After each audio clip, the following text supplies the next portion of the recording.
کاسی ها یا کاسپی ها یا کاسپیان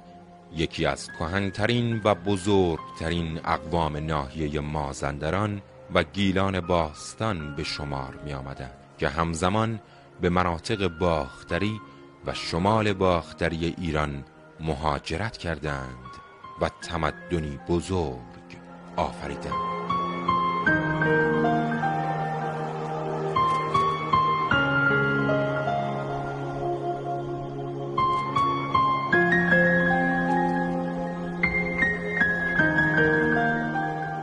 ارنست هرتزفلد باستانشناس بزرگ معاصر میگوید تاریخ و تمدن ایران در زمان مادها و حتی پیش از مادها به گونه روشنی از تمدن کاسپیان تأثیر گرفته است و این تأثیر آنچنان ژرف بوده که رد پای واژه کاسپیان را امروز نیز در بسیاری از نقاط ایران می‌یابیم، مانند نام شهرهای کاشان،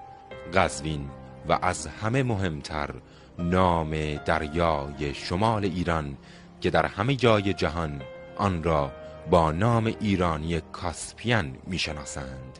و تنها خود ایرانیان آن را با نام غیر ایرانی خزر میخوانند.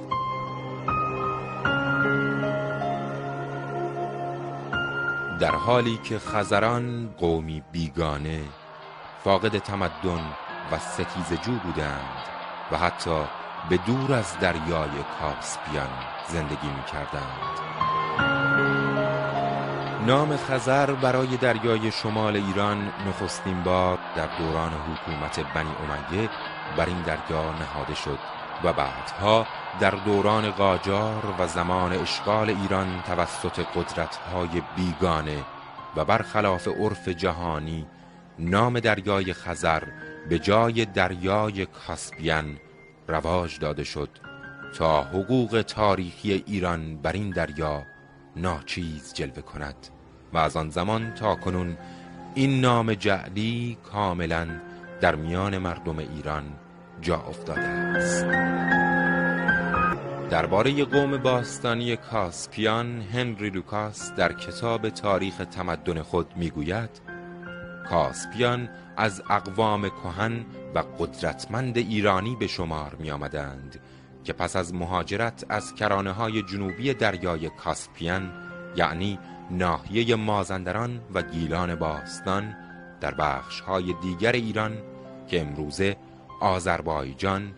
کردستان، لرستان و کوه‌های زاگرس نامیده می شود ساکن شدند. کاسپیان به اندازه‌ای متمدن و قدرتمند بودند که در سال 1750 پیش از میلاد بر حکومت مقتدر بابل چیره شدند و به سلسله پادشاهی حمورابی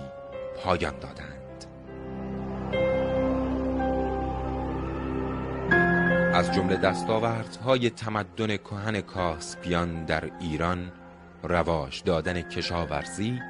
ساخت آسیاب‌ها و قنات‌ها و سازهای آبی و ساخت پل‌های بسیاری به نام آناهیتا بود که در سراسر ایران باختری ساختند.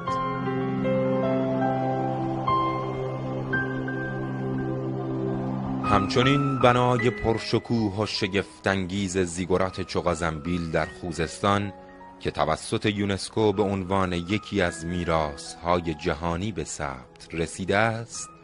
بر پایه دستاوردهای تمدنی کاسپیان ساخته شده است.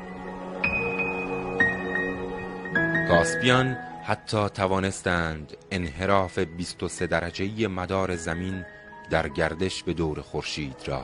اندازه‌گیری کنند.